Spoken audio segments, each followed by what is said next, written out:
I was seeking the source of creativity, mainly my own. Where did it come from?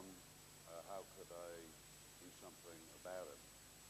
And it was in the process then of that search that I rediscovered the brain. It never dawned on me, it seems so obvious now, that of course the brain is the source of creativity. I'd like to unfold the story for you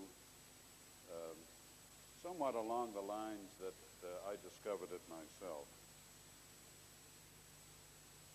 But first I want to refer you to two people that have been in the news recently. One is Dr. Roger Sperry, who won the Nobel Prize last October. He is the real hero of the story. It was his brilliant research that established the specialization of the two hemispheres. We do have two hemispheres, and they affect the opposite sides of our body, as you all know.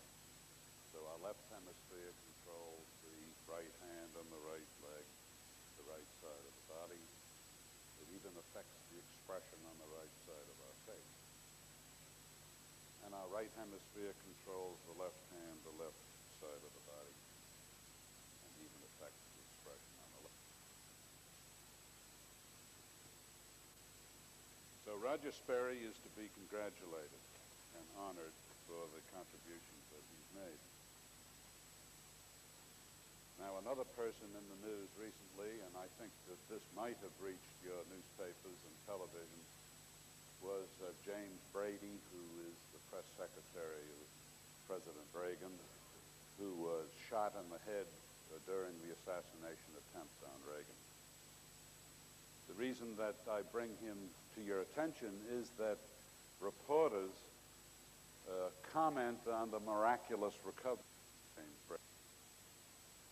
Although he has suffered such a grievous wound, indeed his thinking will be normal. His thinking is thought to be normal by reporters because James Brady can speak. The wound was to his right brain. Very little damage was done to the left. Since the speech center for James Brady, being right-handed, was in his left brain, it was not damaged. The damage was to the right brain, which is nonverbal. So that aspect of James Brady, which is nonverbal, which is visual, which is spatial, which is colorful, which is where he appreciates music, which is where he has nonverbal ideation, where he conceives, those things are not visible. And so when one talks with him, he seems normal. For each of us, we have a similar brain arrangement.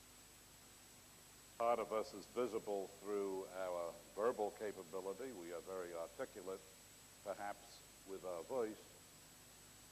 And many people don't ever realize that perhaps we're not using all of the other part of our brain, which doesn't show. So I disagree with the reporters who say that James Brady's thinking will be normal.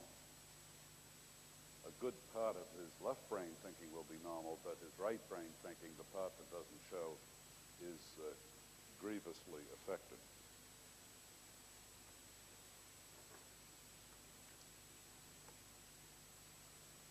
This is a diagram which Roger Sperry developed. And it shows the separation of the two hemispheres, and that split in the middle is the result of an operation called a split brain operation, which is done to help resolve intractable epilepsy. It's a final resort type operation. But as a result of that operation, it was clearly established that indeed the hemispheres are specialized. That the left hemisphere is the main language center and the center of calculation. It is where the right hand is controlled. right hemisphere is where the left hand is controlled. It is where spatial construction, simple language comprehension, nonverbal ideation takes place. When we drive along on the freeway, we are using our right brain. When we're skiing down the hill, avoiding the tree, we're using our right brain. When we are doing our income tax, we are using our left brain. You have income tax here in Denmark, I understand. What I'd like to do now is to show you a film clip of the psychological experiments conducted by Roger Sperry, which was the basis of his Nobel Prize. And I think that when you see the split-brain patient in this film, you'll better understand what we are talking about. Let's have that film, please.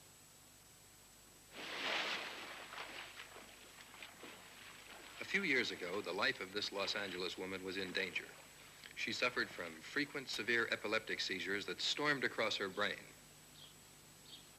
A surgeon, Dr. Philip Vogel, decided on a treatment of last resort. He split the upper parts of her brain. The connections, which normally carry a continuous stream of information between the two big hemispheres of the brain, go by 3 thick cables of nerve fibers. The surgeon cut them. When this drastic treatment first came into use, surgeons were amazed to see no resulting disturbance of ordinary behavior in their patients. This patient now leads the normal life of a housewife. The operation left untouched the nerves that direct the incoming signals from the right side of the body into the left side of the brain and vice versa. Although the two sides of the brain are now separated, the eyes and other senses help in sharing information, and the hands still cooperate skillfully. No wonder surgeons first thought that splitting the brain had little effect. Only recently have careful psychological tests shown that the split brain operation leaves the mind in a very strange condition indeed. In fact, it creates 2 separate minds under the same skull. The split brain condition has nothing whatever to do with the so-called split personality of the insane. Instead, it gives new insight into normal human consciousness. This lady is quite sane in both her minds.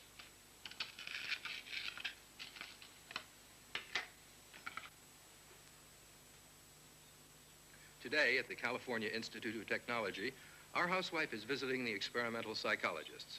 They've been studying the human split brain here since 1961, led by an outstanding brain scientist, Dr. Roger Sperry. He observes what happens when the housewife cannot see her hands. Put your left hand through the screen, okay? I'm going to put a number in your hand now. And what I want you to do is signal the answer. So here's the first number.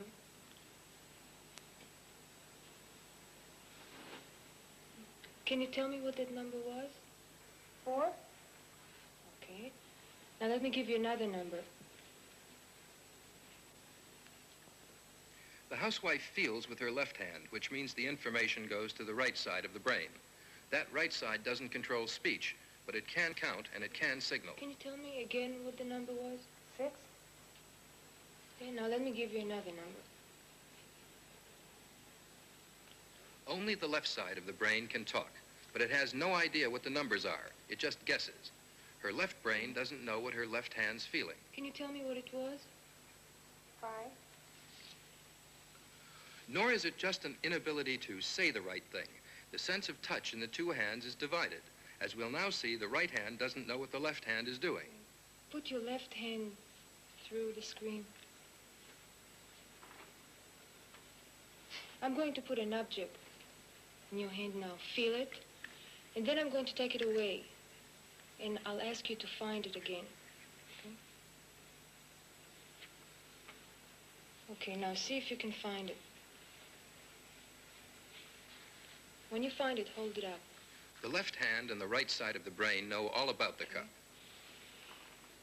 Now I want you to find the same object with your right hand.